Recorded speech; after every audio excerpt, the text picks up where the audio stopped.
So I'm going to be talking about why ads die. I think this, everyone has the experience of, ideally you've had the experience of ads that last for a long time, and that's great, but everyone's had the experience of ads that die before they're ready, which is an issue. So I'm going to talk about that and how to fix it. But before I get into that answer, there's another question that I feel should be answered, which is who the fuck is this dude like on stage right now? And so I'm going to go through the sort of Jess in 5 minutes and 35 slides. Try to do it as quickly as possible. Deep breath. Okay, here we go. So I always wanted to be an artist from a very young age. Unfortunately, my artistic skills or my drawing skills peaked shortly after this photo was taken, but I did grow up in Photoshop, and I learned that tool, and I made all these cringy, quasi-political. I thought I was like Banksy, but with 1% of the talent.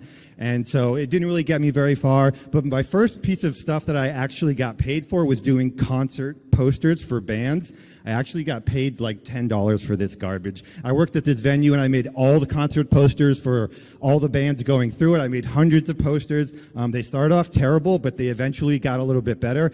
But even that was not a lucrative career at all. It was one of those jobs where you like almost paid to do it. And so when my friend was like, do you want to move to College Station, Texas and open up a mafia-backed restaurant? I was like, sure, let's do that.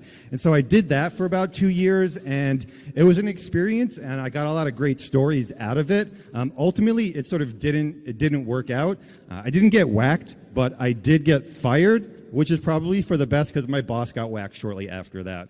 And so then I was like, maybe design should be a career for me. Maybe that's like the right choice.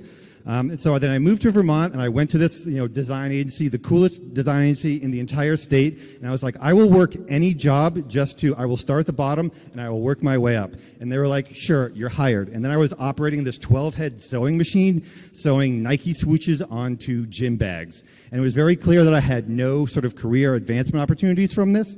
And there's an interesting thing that happens when you do something that requires so little mental effort for 8 hours a day is you just start to think of stuff, and your brain is very active. And so I thought about all these I sort of created my own design projects. One of them was I sort of created this poster that was a diagram of the federal discretionary budget. I read the 1,000-page discretionary budget for the United States, and I just diagrammed it out in these proportional circles. And then I sort of, I put that on the internet, and I went super viral, really viral. I was on the Martha Stewart show talking to her about taxes and this poster. It was very bizarre. And then Seth Godin was like, can I publish and distribute this for you? And I was like, sure. So we sold about $250,000 worth of that poster.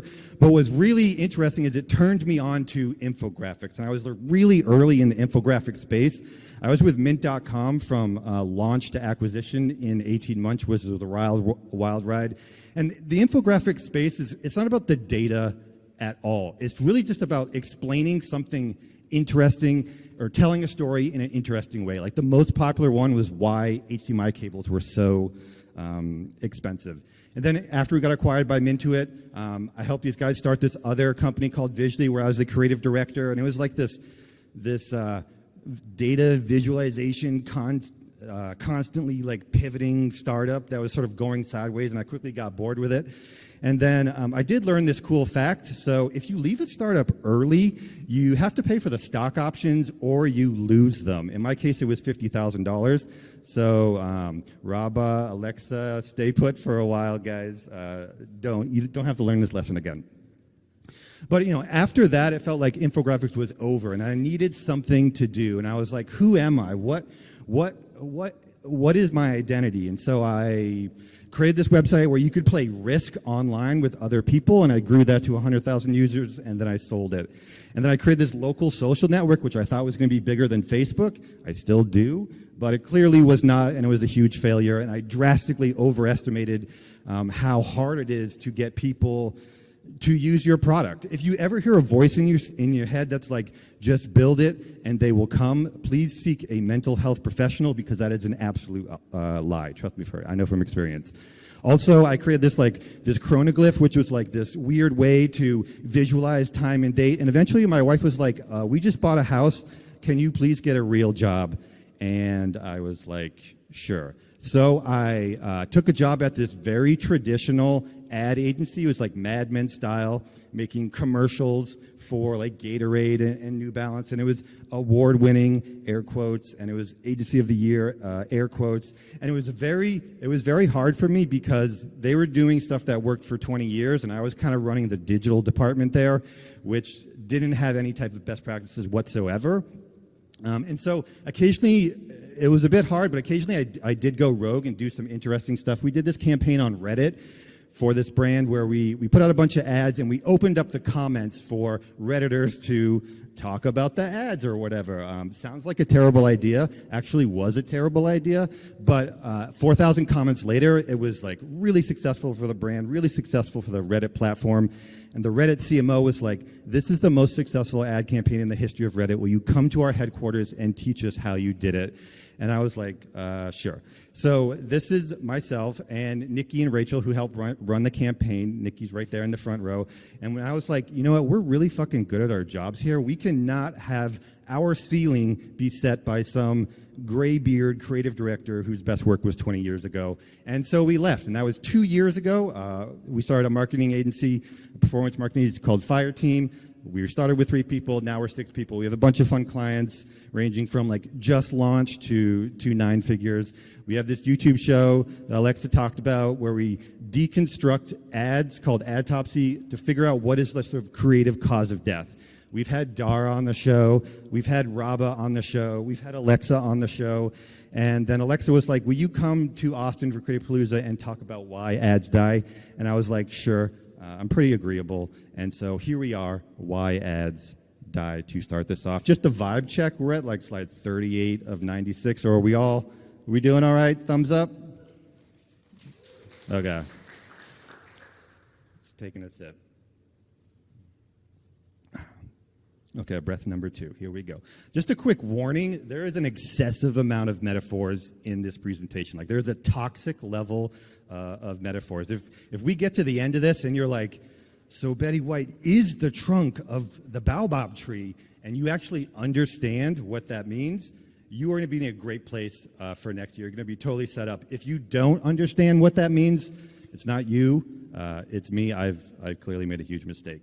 So to talk about ads, like we put ads in market and they are, they're bright-eyed and bushy-tailed and you hope they do well, and sometimes they don't do well, but the goal is that they last for a long period of time, not just for performance reasons, but for efficiencies across the whole organization. Like you want ads to last for like 100 years, like Betty White, working up to the very end. Everyone knows who she is, everyone loves you, and it's not just because ads that last longer have a good ROAS. There's this efficiency. Here's a curve that shows the relative cost of creative by how much creative or ad spend you put into it. So if your ad dies after $500 worth of ad spend, maybe the ad costs $100 or $200 or $250 to make. Not only did it not perform, but 50% of that budget was sunk into the creative. So it become very expensive at the top part of this chart. Down at the lower end, if you can make an ad that you can spend $100K on or $1 million on, relatively that creative does not get more expensive as you spend into it. Sometimes it can cost a little bit to make good creative, but it becomes a very efficient way of doing things. And if we're all in this room because we know that creative is the biggest lever and we're going to lean into that and we're going to resource that like it should be resourced, we need to look for efficiencies in the creative process, not just on the media buying side. So I'm going to tell you a little secret that media buyers don't like to tell their clients, or agencies don't like to tell their clients, is that as an ad account scales, the media buying actually becomes easier. Things just start to like settle in, particularly past like 200K a month. Things just start to settle in. They settle into a groove. But what a lot of brands are realizing is that the creative becomes harder at this point. You start to spend so much that you're tapping out of the core audience that's resonating with your product, and you need to find other incremental audiences that need their own types of hooks and angles and stuff to work.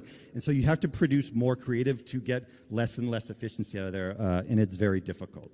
So to make ads that last for a long period of time, I could talk about why ads survive, but that's like a 10-hour conversation, and I don't have the stamina for that. So I'd rather talk about why ads die, because if we can identify why some of them die and eliminate some of those reasons, they can last longer.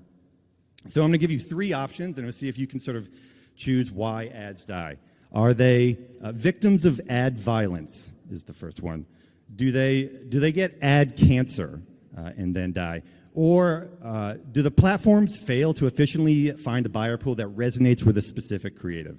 Does anyone want to take a chance and guess at which one is the correct one? Anyone? I will choose someone. You, front row. None of those? That's not the right answer. Anyone want to take another guess? No? Okay, I'll give you the answer. It's actually cancer. It's ad cancer. And so this part where it's like find a buyer pool, this is like if someone dies from cancer and they like technically die of organ failure, that's what this is. But it's the ad cancer that is killing your ads. So we're going to sort of dive into ad cancer here, how to find it, how to identify it. And by the end of this talk, I want you to be like, fuck ad cancer. I am not letting this disease destroy my ads. But I'm going to switch metaphors and talk about baobab tree seeds for a little bit. But before I sort of dive into that, there's this concept that I absolutely need you to understand. It is pivotal.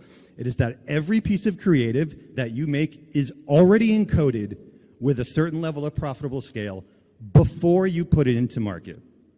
An ad that only spends $500 and then dies, you should know that before you put it into market. An ad that lasts for $1 million in spend, you can't change the creative after it's in market. You wipe the social proof, you wipe the data. So an ad that has the ability to scale at the end of 500K has that ability before you put it into market. Media buying is really just a process of sort of letting that out efficiently. So it's kind of like baobab tree seeds. Like seeds, they already know what kind of tree they're going to become before you put it in the ground. I don't know if anyone's familiar with baobab tree seeds. They're like the most magical trees on Earth. They have these like massive trunks, and you know they look exactly like this, but they sort of last forever. This is a baobab tree that lasts for 1,000 years, and it's still going. And some of them have lasted for like over 3,000 years. So you want to create ads that are like this. They are very resilient, and they last for a long period of time. Here's an example of an ad. I'm not going to play it, but we put it in the market like last December, and it is still getting the most amount of spend for this account. You know, 3,000 comments, whatever. It spent well over $500,000. So that is the goal, to create ads that don't die out quickly and that you can put a ton of spend into, both for efficiency of the creative process and for the performance. But the challenge is identifying a baobab tree seed at this stage. And if you're looking at this and you're like, oh, so that's what a baobab tree seed looks like, these are not baobab tree seeds. These are actually literal pieces of rabbit shit. And so they actually look similar. Like on the other side is the baobab tree seeds, except one of them is literal shit and then the other one is baobab tree seeds. But people are putting both of these into market and trying to figure out which is what. Brands, agencies, they're just putting everything in the market. So to be successful, you need to identify the winners before they're in market, not after. This is not a situation where you have both of these and you get these from your creative agency or you get these from your partners and you put both of these things in market and then you wait 12 months to see which is actually a tree and which is actually a piece of shit. I mean, you don't have time to do that. That's not going to work next year, particularly with all the changes that's going on in media buying. You need to find efficiencies in other places besides the platform. So what is ad cancer? Simply, ad cancer is anything that puts the viewer in a state of cognitive discomfort. So I have a clip here that I'm going to play. It's not from an ad. It's from Pulp Fiction. It's a great scene. What I've done to this clip is I separated the audio track, and then I moved the audio track 250 milliseconds in front of the video. And and watch this, and then tell me how you feel during this.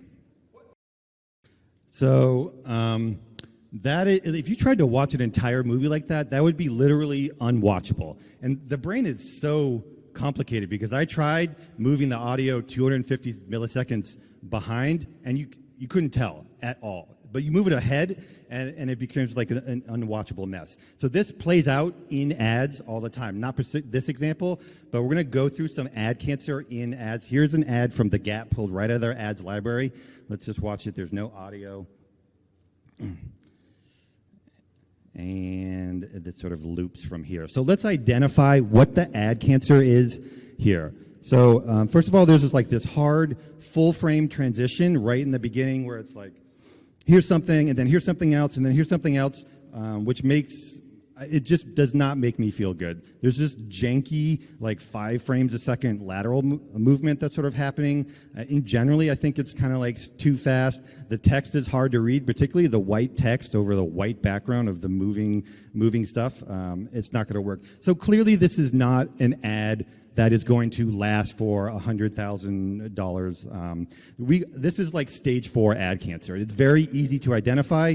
It's not going to last at all. But eliminating or looking for ad cancer, it's not always going to be this easy. Here's an ad from Pros. It does have audio. I'm just going to play it. It feels a little loud. So it just loops. I'm just going to turn it down. And let's sort of identify the ad cancer in this one. First of all, it's weirdly dark. No idea why it's like that. It doesn't make a lot of sense. And then I feel like the music is an off-putting choice. Music is subjective until it's not subjective at all. And when you combine this weirdly dark with this off tone, I'm getting serial killer vibes. Not sure why. Then there's these small paragraphs of text. I see this and my brain is I don't even want to attempt to read that. That feels like work. I don't want to do it. There's a lot of sort of quick, no context shots going on. So I'd probably say this is stage 3 ad cancer. But it gets harder. So here's another ad from Pros, and I actually do like this ad a lot, but there's just one form of ad cancer. Let's just watch it, and then I'll show you. Kind of a bop there. So let's look at the ad cancer here. There's only one, and I guarantee you that you've missed it. And you're gonna, when I show you what it is, you're gonna be you're being anal about this. So some of the cuts were not on beat. Some of the cuts were on beat to the music, but some of them weren't. And we'll play this one more time, and I will sort of tell you when it happens. So here we go. Boom. Yes. See? I'm grooving. There it is. One more time. Nope, missed that one. Okay. Here we go. Okay, pretty good. Crescendo. Yes, there it is. No, missed that one. Coming in. Missed that one too. So if you're you are being ridiculously anal about this, I totally am. I would say that this is stage 1 ad cancer, but it's also not something that you want to leave in there. If all of the performance is already encoded in the ad before you put it in market, this is not going to kill the ad, but it will reduce the amount of spend and scale that you can put into it. I don't know if it's $500 or $5,000 or $50,000, but we want to make ads that last for 100 years, like Betty White, not 20 years or 50 years. So, and again, I'm being really anal about this. This is kind of the only way that you find ad cancer, particularly if you're over 40. You have to get in there and sort of dig around. So if we think about how people are using social media, it's kind of like they're going down a water slide and they're like, I just need dopamine. Is this giving me dopamine? Yes, I'm going to keep going. And they're trying to have a good time. And any time where you interrupt that with something large or small, the amount of effort that they have to take to twitch their thumb to find something else is so minuscule. And if you can, and sometimes it can be as small as some of the cuts are offbeat. It's just like if you're going down a water slide and you drive a nail into the water slide, people are going to have a terrible time. But the nail doesn't have to be like a railroad spike. Even like a quarter-inch, like a pebble on your slip and slide is going to, ruin your day. So we've talked about some forms of like aesthetic ad cancer, but the biggest killer, the biggest form of ad cancer is actually thinking. Thinking causes ad cancer like you wouldn't believe. There's been studies that have been done that where it's like one of the reasons why TV ads can be so effective is precisely because people are not paying attention. The human body has evolved, like thinking is resource intensive. And so we've evolved to find out ways to make decisions without thinking too hard about stuff. And that is actually a great place for an advertiser to be.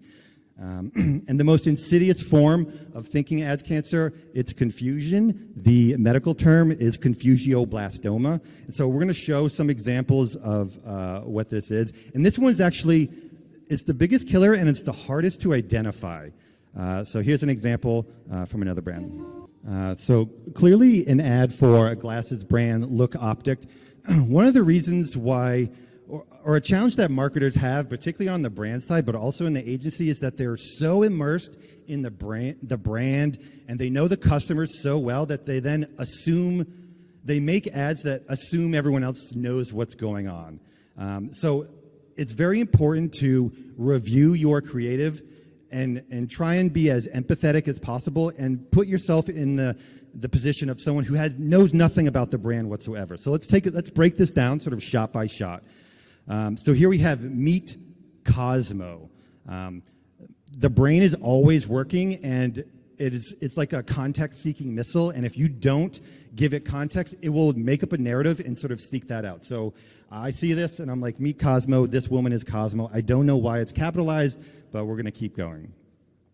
So our best-selling reader. Now, a glasses marketer uses the word reader all the time, and maybe if you're like truly in market for glasses, you're going to pick up on that word, but a lot of times you're not, particularly if the person you just met in the previous scene was reading, and so now you're super confused about what this woman is and why she's a best-selling reader. And then we're talking about now it's back in stock. I still don't know what the product is. It could be the teacup. And then we're like, try a few colors today. Her glasses color has not changed, but her outfit has. So now I'm like, this is a women's clothing fashion brand. And just to reinforce that, they go into another color change, but actually keep the color of the glasses the same. And so at this point, it's like keep what you want. In this scene, this woman looked like she just bought a couch. The couch is so prominent in here, and my brain is just filling in the gaps. That's just what it does. You cannot stop your brain from filling in the gaps here. So you need to be as explicit as possible, and then return shipping on us, and then finally we get to the end card where it's like, oh, glasses. But the problem is no one's going to get to that end card if they're confused, if they're having a bad time. There's so many things in it, like confusion. People hate being confused. It's like you're going down a water slide and you're not having a good time, and if you're confused, you're out. You're just done. It's think about how your own behavior is.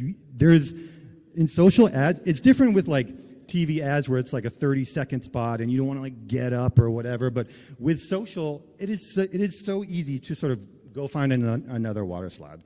And what makes me so irritated is that marketers do this intentional. Intentional confusioblastoma is like a big thing in this industry. I'll just play a quick example from Dollar Shave Club. Okay, I'm not going to play the rest of the ad, but they're shaving a carpet, which is confusing, and then they go into the rest of the ad. And so this is people call this like pattern interrupt, and or thumb stoppers, and what it does do is stop your thumb. Because you get to this and the brain needs context, it needs resolution to what is going on here, but the ad does not provide that particular resolution. And what really happens is you're just like driving a nail straight into someone's brain and then not resolving it in any particular way.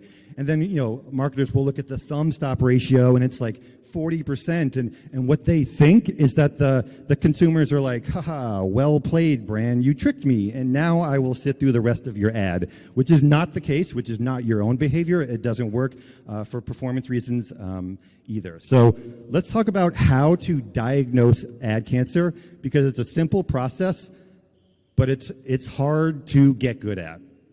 The first is to watch your ads, whether you're a video editor after the cut, or if you're a creative strategist, the stuff you receive, or if you're a media buyer putting stuff in market, watch your ad. Watch it 10 times, watch it shot by shot, and then as you're watching it, constantly ask yourself, what am I feeling? Am I getting bored? Am I getting a running conversation? Am I getting bored? What do I feel right now? Do I have this tinge of confusion going on? Or like with the Gap ad, with that lateral movement, I was like, I'm slightly nauseous for a split second. And then once you're feeling that, ask yourself, why am I feeling that feeling? Is it like, a lot of times I'll be confused and I think about why that is, and maybe it's because the VO of the ad is talking about one thing and the video is portraying something else, so my brain is split in two different directions very quickly, and that is the ad cancer that needs to be cut out. You need to get all the way up into your feelings and feel around and dial up the sensitivity of your feelings. Do this a lot. It's something that gets better with practice. But this is how, there's not going to be I'm not going to put out a blog post of 100 types of ad cancer checklists, or there's no Mayo Clinic for ad cancer. You have to find this yourself for your own creative. This eventually leads to a quality over quantity discussion, which can be kind of controversial in D2C these days. But we truly believe that, we're not trying to be perfect either. It's not about being perfect. No one has time to be perfect. We all have ads that were due yesterday or tomorrow. All I'm asking is if you have 2 ads due, blow off one of those deadlines and make the other ad twice as better and sort of see what happens. There's lots of ways to have success in this business, which is why I love it. This is one way that we found success. You can also create 1 million iterations of stuff and put it all in market and see how it performs. Which is great. And we're not saying don't test at all, but what we generally find is when the creative becomes atomized and fractionalized into 1 million different things and you're testing all sorts of stuff, what you end up with is ads that's just riddled with ad cancer and not really as good as the Betty White sort of original. So, and again, this goes back to the creative efficiency conversation. I would much rather be down here at the end making less ads that last for a long time than making, there's agencies and there's brands that are we put 50 ads in the market a month, 200 ads into a market a month. Use John's calculator and tell me how much 200 ads a month costs in testing budget. It is insane. And another thing that people don't want to hear is if you put 200 ads into market, maybe 10 of them do all right, and 3 of them are quote-unquote crushers. Those crushers, there's a good chance that they work simply because of luck. Luck is a big part of this, and if an ad jumps out quickly in social proof and starts generating comments, you can now it happens a lot. And then you have this crusher which worked because of luck, and you're just trying to emulate that sort of weird thing, and it gets very degenerative very quickly. So testing and learning, this is a trap, y'all. This is a trap. Not because you shouldn't test, but because the platforms make it so easy to test and not learn. You can put 10 headlines in and 10 videos in this dynamic creative test and see what happens, and you're going to get all the benefits of the performance of that test, but you're not really going to know what worked and why. You're just gonna do the testing part, and you think you're doing the learning part. Does anyone use Klaviyo? So Klaviyo is a great example of this, and it's a feature we always use. It's the A/B testing headlines, where you put in 2 headlines, and it sends to 10% of the group, and then whichever one works better, it then sends to 90% of the group. And this is perfect, because you can just write 2 things and then press send, and don't even worry about what works, because you're going to get the benefit of that performance. But until you go back after the campaign and look at those headlines and be like, why did one work better? You're not going to get incrementally better. So the point of testing is good for performance, but learning is how you get incrementally better each time, because you're going to have to go back into Klaviyo for the next campaign and write it 2 new headlines based off what you're learning that you didn't have because you weren't paying attention the last time. So try this. Reverse this. Figure out what you want to learn about some creative, and then design a test that will give you that answer. I learned of this cool framework. I don't know if you heard of it. It's pretty dope. It just came out. It's called the scientific method. It's where you have a hypothesis, and then you test the hypothesis, and if you're right, you have a new learning that you can bring forward. If you're wrong, you have a learning about what doesn't work either. My boy Francis Bacon came up with this. He's a great follow. You should check it out.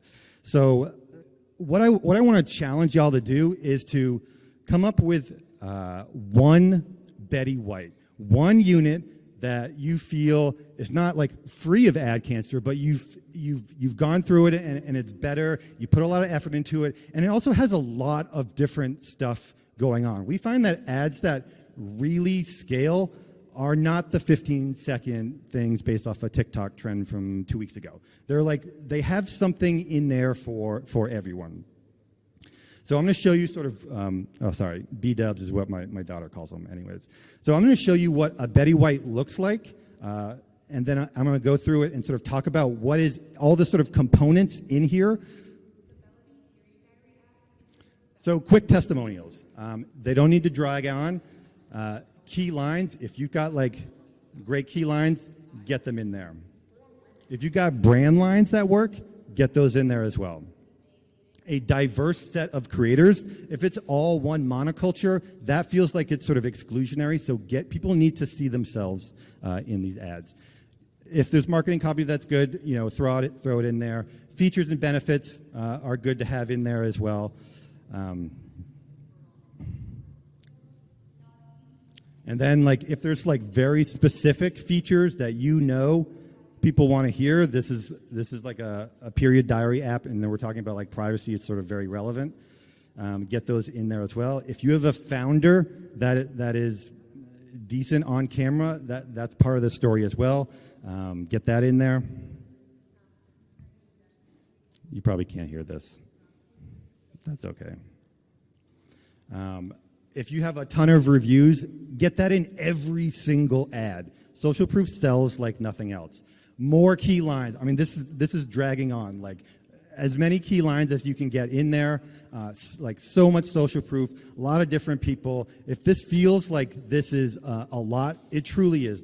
This ad is over a minute long. We also have to get Rachel in there, Lucky Charm, sort of right at the end, and then toss an end card in there. And it feels long because it is long, but that doesn't mean people aren't going to watch it. There's a rule where any content can be as long as it is engaging. If you want to find out how to make engaging long ads, stick around for West Talk afterwards. People watch movies that are 2 hours long because they're engaged, or they'll bounce if they're not engaged. So think about it as a water slide. If people are going down no one gets bored of a water slide mid-water slide because they're having a good time. So if you can keep someone in that state where they aren't thinking too hard, they're having a good time, they will play as much of the ad as possible. Don't worry about the hooks when you make this. Just make a good base unit and then throw a hook on top. So here's an example. We are going after people who are trying to get pregnant. And then the rest of the ad is just the Betty White, all the stuff that sort of needs to be in there. And this is a great way to get creative efficiency because you don't need to create an entire long ad about getting pregnant, and that's the only thing that matters. You can have this base unit of ad that you put in work into, and it performs reasonably well, and then add more compelling stuff on top of it. Here's another example. Okay. I'm getting a little bored here. So, and then it goes into more of that Betty White stuff. So,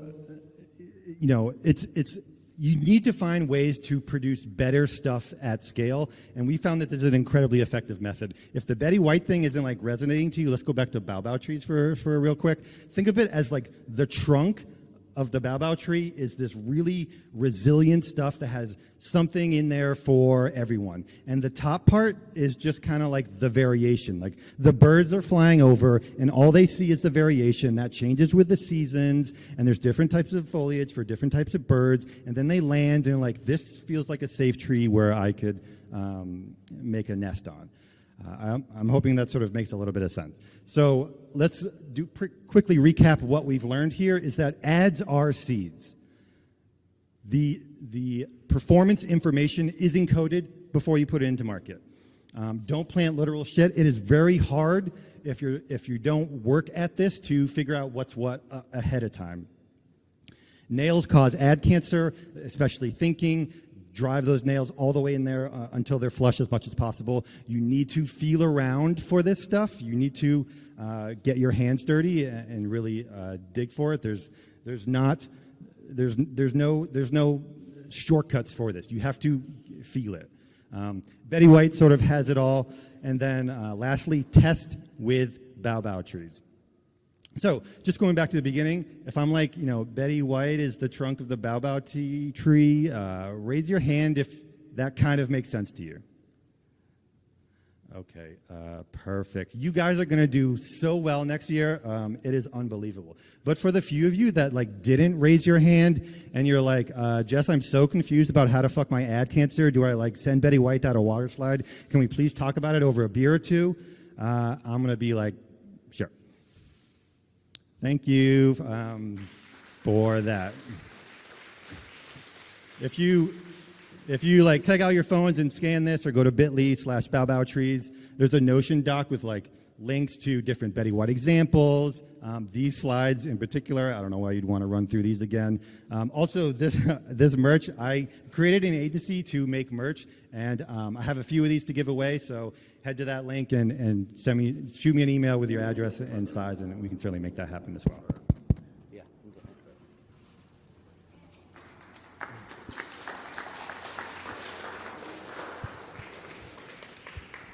We probably have time for a couple of questions, too, if you want to take them. Anybody? Here, hang on. I got things to throw at you. I'll catch it. Hello? So you've been putting an emphasis, or generally people, on the sound, or putting things to beat. Do you have any data on what percentage of people actually have the sound on for an ad? And if it's my hunch is it's small. How does it? Yeah. It is small, but it is a deceptive. It's a very well. Facebook used to, you could look at a video and see what percentage of people had sound on. They took that ability away, but when they did have it, it was almost 80% of people didn't have the sound on. And if you look at that figure, it feels like you're making silent movies for people. But what happens is, first of all, 80% of people are going to be gone in the first 3 seconds anyways. But the people that are going to click are the people that stick with it. And those are the people that do have the sound on. So you make ads not for the people that aren't going to even watch it or don't care about it. You make ads for we routinely find that 3% of people will get to a 1 minute mark on an ad. And if you make something very engaging, you can bump that up to 15% at the 1 minute mark. Now that's not most people, but certainly those are going to be the buyers. Those are going to be people who are most exposed to the brand. So that statistic is a little irrelevant. Probably the people that like the ad that stay end up turning the sound on, I would imagine. So yeah, makes sense. Okay, so one of my takeaways is, seems like based on what you were saying, a lot of people kind of throw spaghetti at the wall and are trying to see what sticks. You see someone else's ad, you just kind of copy it, and you're hoping volume kind of gets you there. So it seems like to have kind of more of a Betty White approach, the trunk approach, there's more research that goes into it. Anyway, would you say that's one of the differences? And what do you have any quick points on kind of what that research process looks like? Yeah, so I love the throwing spaghetti at the wall analogy because consumers don't want to eat your wall spaghetti. They want to eat the dish that you spent some time in and that is really enjoyable. So a lot of the research comes from running these experiments, these scientific method-based experiments for years, and then building a corpus of information that you feel is reasonably accurate. And some people just call this like experience or your gut or something. I'm a big believer that your gut is where data resides, is where the data of experience reside. And if you can lean into your gut, you can produce good shit. We got a hand over here. Here, just toss it to the guy behind you, and then I'll give you mine. Or that. Hey, can you hear me? Yep. Just going off of his question, marketers throw a ton of different variations in ads, but often they are all going to a very, very similar landing page or product page. I guess one or two questions. Is that an inherent issue that marketers need to be sensitive to? And then the second question is, do you put any conversion onus on ads, or do you look at the success of an ad just being buy-in and interest and click? Yeah, so the effectiveness of an ad unit, like ROAS or the CPA, is the overall goal. But when things aren't working, you break it down into some of the other diagnostic metrics like click-through rate, or see what's sort of broken here. Maybe people aren't thumb stopping, and sort of that can be fixed. But a big problem with all of this, and there's so much data going on here, and we can kind of feel like scientists, but there's also a million variables going on. And I guarantee you, no one in this room, including me, has run like this super stat sig based test on exactly what works. So you just have to get like, does this feel like this is working? Does it look like if it's working? If it's not working, maybe run for a little bit of time and see if that works. But yeah, conversion rate on landing pages is a big deal. It's also like a whole separate issue as well. I'm just curious how you would tie the Betty White structure in with like what Elijah or Shrey or Andrew were saying about, just all this other stuff, like whether it's talking about comparing yourself to something that people understand already, building a community, or just sort of iterating at scale, like how that kind of all fits in together. Okay, so a lot of times we find that we'll create an ad.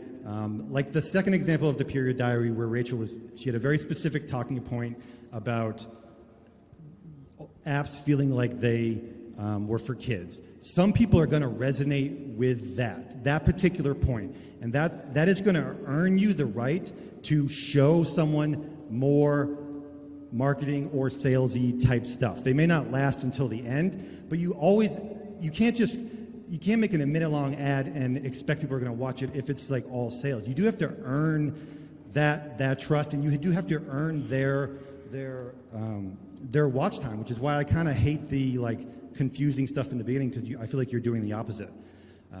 But to their point as well, there is a million different ways to have success here, and I'm sure their ways work just as well.